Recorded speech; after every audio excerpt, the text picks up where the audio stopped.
What's up, y'all?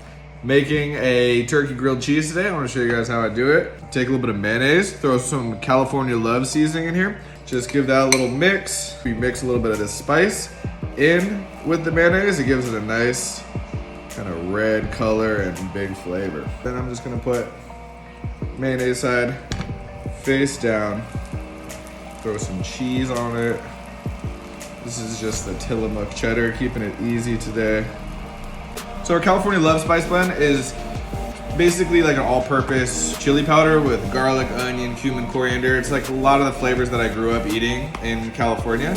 So it's pretty mild, there's no heat, so it's great for the kids, it's great for like your everyday big chili garlic flavor without the spice.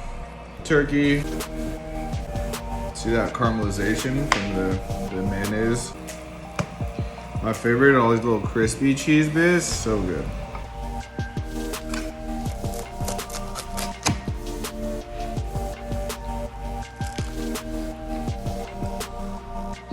Cheers, so good.